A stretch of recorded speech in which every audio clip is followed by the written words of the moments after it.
Pelaku sopir taksi online yang melakukan pemerasan sudah ditangkap. Bagaimana korban melihat penanganan kasus ini? Kita saat ini sudah bergabung dengan kuasa hukum korban, Cito Cumbardika. Selamat petang, Bang Ciko. Nah, selamat siang, Mbak.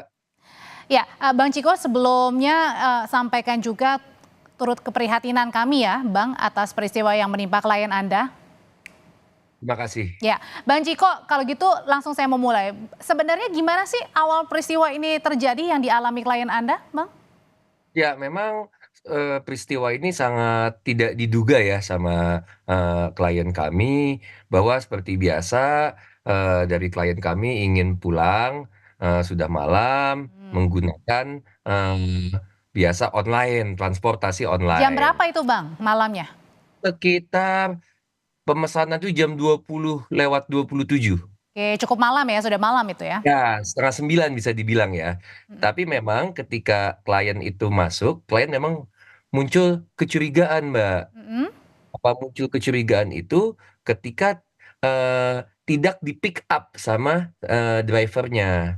Oke. Muncul kecurigaan tidak di-pick up, namun ya coba, oh ya mungkin lupa ditekan atau mungkin ada hal lain lah yang mungkin bukan sesuatu yang poin penting gitu. Jadi klien juga masih berpikir, oh ya sudah jalan. Ya memang ketika jalannya naik tol itulah yang menjadi pertanyaan sebetulnya, Mbak, kepada klien kami, karena klien kami ini untuk menuju ke tempat tujuan dia kembali itu tidak perlu naik tol. Itu yang menjadi Mhm mhm. eh, masalah. Ya akhirnya mulai ada beberapa hal seperti supirnya tiba-tiba minta digantikan menyupir karena sesak nafas. Klien saya sudah berbaik, Pak, kalau nggak kuat coba minggir dulu, cuman malah tetap dilanjutkan. Nah, memulai dari situ muncul itu ada permintaan untuk mentransfer dana yang cukup fantastis, 100 juta di Pada mata. saat diperas atau diminta 100 juta itu mobilnya lagi jalan, tetap jalan? Masih tetap jalan, masih tetap jalan, cuman Di di tol sebelah itu, Bang? kiri, di tol, cuman di sebelah kiri dia tetap jalan. Klien saya ya dia bingung kan, 100 juta buat apa gitu kan. Heeh. Kan eh, uang yang sudah untuk dia membayar transportasi tersebut kan sudah dibayarkan langsung kan, sudah dipotong gitu kan. Mmm, Pembayarannya ini uang apa ya, mhm. semakin kondisinya semakin khawatir. Ya Jawabannya klien apa saya pada saat itu? Uangnya uang untuk apa nih 100 juta? ya, dia tidak jawab, dia cuman minta uang 100 juta seperti itu. Oke, pada saat, korban, akhirnya diminta uang 100 juta kan korban menolak ya, Bang? Ya, Pada saat korban itu langsung ada tindakan aniaya? belum belum karena Oke. saat itu coba kabur.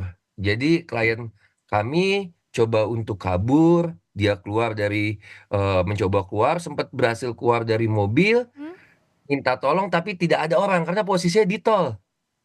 Heeh. mhm. Posisinya di tol, tidak ada orang, akhirnya diambil lagi, ditarik lagi, dimasukin lagi ke dalam mobil Oke. sama si tersangka. Sudah masuk mobil, jalan lagi, diminta lagi, lalu berusaha lagi untuk turun, berusaha lagi untuk bisa kabur. Ya, akhirnya di perjalanan kedua, nah itu sempat diancam sih, Mbak. Sempat diancam, kalau misalnya tidak mau menuruti kemauannya, nanti mau dibuang di kali. Di Mhm depan ada kali, mau dibuang di mhm situ. mhm. Dan pada saat apa akhirnya korban berhasil menyelamatkan diri dan meminta pertolongan? Nah, di saat mencoba kabur yang kedua kalinya, itu kebetulan di bawah tol itu ada orang. Ada orang, lalu dia teriak, teriak, teriak minta tolong dan akhirnya ada notice. Karena waktu sebelumnya itu kondisinya memang kosong, yang kondisi kedua ini ada orang di bawahnya dan dia bisa apa namanya, orang tersebut yang notice kalau kalau misalnya si klien kami ini minta tolong. Disitulah baru bisa kabur, namun dengan kondisi setelah tangan dan kakinya luka-luka setelah perjuangan kabur sampai loncat dari mobil, sempat diseret juga, dijambak juga. Akhirnya di kedua itulah Mbak itu bisa lolos Ah, dari si pelaku. Dari pihak klien maupun, Abang sebagai perwakilan kuasa hukum sudah sempat menghubungi pihak Grab?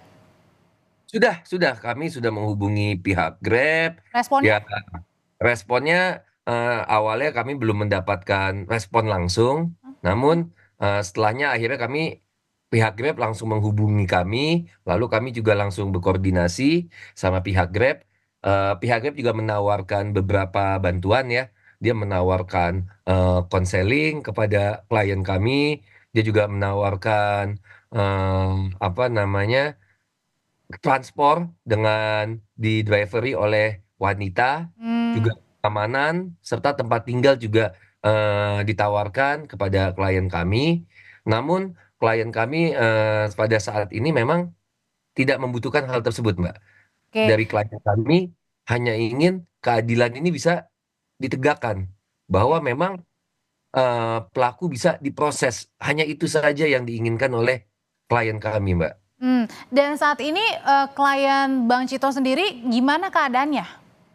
Ya, kalau kondisinya sih saat ini sih alhamdulillah sehat, baik, cuman, pasti pasti, masih ada traumanya pasti, trauma dengan kejadian tersebut, tapi saat ini sih kondisinya sehat. Ya cuma mungkin ya kalau saya bisa katakan, ada sedikit nggak sedikit ya, mungkin ada trauma lah, ada Mungkin trauma. keluar-keluar juga trauma gitu ya Bang ya, masih ya? Oke, kalau gitu Bang, ini sebenarnya permintaan dari klien sendiri apa? Dan yang melapor ke polisi itu klien atau dari pihak Grab? Oh, kalau dalam lapor itu kami langsung melapor waktu kejadian, setelah kejadian tengah malamnya kami langsung melaporkan ke Polda Metro Jaya. Kami langsung melaporkan. Mmm, Nah, juga ketika Grab, tanya kan ke kami oke. juga permintaannya apa, ya itu tadi, Mbak, kalau dari kami jelas permintaannya itu adalah, pelaku ini harus dihukum. Mmm, dari pihak Grab singkat aja Bang, ada nggak juga? Itu kan tadinya pelaku harus dihukum, kalau dari untuk pihak Grab ada tuntutan sendiri? Ya, tuntutan maksudnya pihak Grab tuntutan ke. Enggak, Abang terhadap atau klien terhadap, pihak Grab? Enggak. Kalau dari kami, terutama dari klien kami, hanya Baik. ingin keadilan bisa ditegakkan, seperti itu aja, Mbak. Kuasa hukum korban penganiayaan sopir GrabCar, terima kasih Bang Cito Kumbardika, sehat selalu Bang. Ya, terima kasih.